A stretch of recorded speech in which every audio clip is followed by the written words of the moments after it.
რა აბსურდის თეატრთან მქონდა საქმე, ყველამ კარგად ვიცით, თუმცა დღეს ყველას გასაკვირად მოსამართლემ გამოიჩინა ობიექტურობა. სამტრედიის რაიონული სასამართლოს მოსამართლემ ლევან მეშველიანმა არ დააკმაყოფილა პროკურატურის შუამდგომლობა და აკვეთი ღონისძიების გარეშე დატოვა.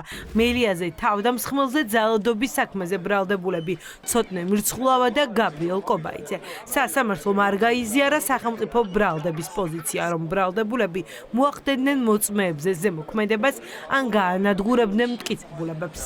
ეს არის პოლიტიკური დევნა, ქართული ოცნება და ივანიშვილის რეჟიმი ბოლო წლების განმავლობაში უფრო აქტიურად ცდილობს პროტესტში აქტიური წევრების განეიტრალებას და მათ შეშინება დაშინებას, თუმცა არ გამოუვიდა არც ერთ ახალგაზრდასთან ბიძინა ივანიშვილის რეჟიმს. რაც უფრო მოუჭერენ მარწუხებს, ეს მარწუხები უფრო და უფრო გაიხსნება. ჩვენ ვართ იმ მოცემულობის წინაშე, სადაც უბრალოდ გაჩერება არ შეიძლება. ნიკამელი არის ჩემი უახლოესი გარემოსწორი, ჩემი მეგობარი და სადაც ნიკამელია, იქაა სიმართლე, სადაც სიმართლეა, იქ არის აუცილებელი გამარჯვება.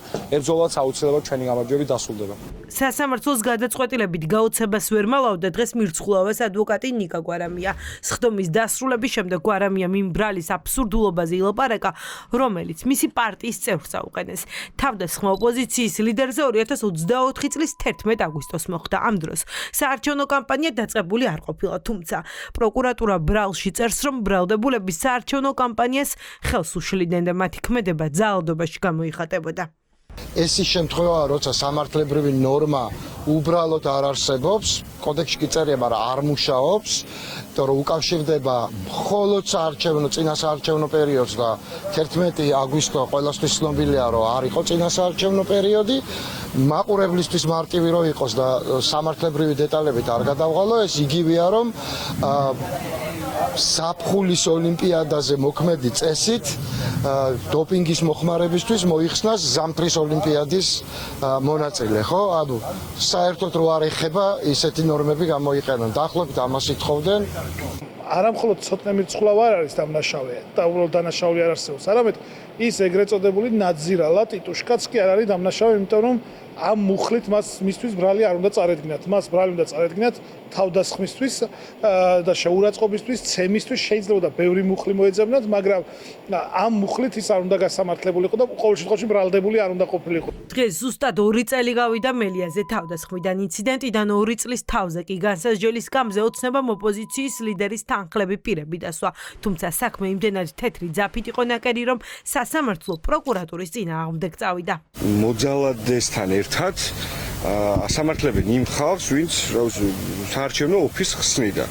ანუ კანონს კი არ არღვევდა, კერებს არ აკეთებდა. საარჩევნო ოფისის გახსნაზე იყო ჩამოსული, მოხდა თავდასხმა ჩვენზე და აქეთ კიდე ცოტნესა და გაბრიელის დაკავებას ითხოვდა პროკურატურა, თუმცა იმდენად აბსურდული იყო საქმე, მოსამართლის გადაწყვეტილებაც, რომ ყოველგვარი აღკვეთი ღონისძიების გარეშე დაეტოვებინათ ცოტნეს და გაბრიელის, რა თქმა უნდა, იყო ძალიან ლოგიკური. ის რომ სასამართლომ აღკვეთის ღონისძიების გარეშე დატოვა ცოტნე მირცხულავა და გადაიტანა სხდომა და გამოცხადება ამ განაჩენის ოქტომბრის პირველში, ეს კარგი შედეგი არის, ვფიქრობ, თუმცა ყველაფერს უნდა მოველოდოთ ამავე სასამართლოსგან, იმიტომ რომ არაფრისგან არ ვარ დაცული, ჩვენ ვიცით თუ რამდენად გაძლიერებული არის სასამართლო კლანი. ივანიშვილის ჯიბის პროკურატურამ ვერ შეკერა ის საქმე, რომ არ გამოჩენილიყო ეს თეთრი ძაფები ამ საქმეში, ამიტომ ეს ძალიან დიდი სამართლებრივი ლაფსუსი. სამტრედიის რაიონულ სასამართლოში ცოტნე მირცხულავას სასამართლოს სხდომაზე დასასწრებად სინდისის პატიმრობის ოჯახის წევრებიც იყვნენ ჩასული. ჩვენ დღესაც ვიხილეთ რეალურად სასამართლო პირობებში პროკურატურის მხრიდან სრულ ბრალდება, რაც ვერ გაიტანეს ამ სასამართლოშიც კი და შემდეგ სასამართლოში კიდევ ბევრი ადამიანის თავისუფლებას ვიხილავთ. რეალურად ყველა მსგავსი кейსი მიმართულია იმისკენ, რომ ახალგაზრდები შეაშინონ, გააჩუმონ და ის რომ რაღაცნაირად საპროტესტო მუხტიც ჩააქრონ.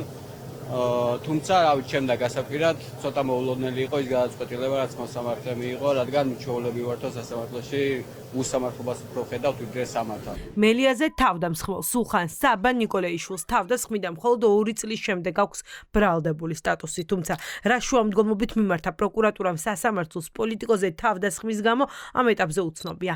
ინფორმაციას ამდროებდა პროკურატურა არ ავრცელებს.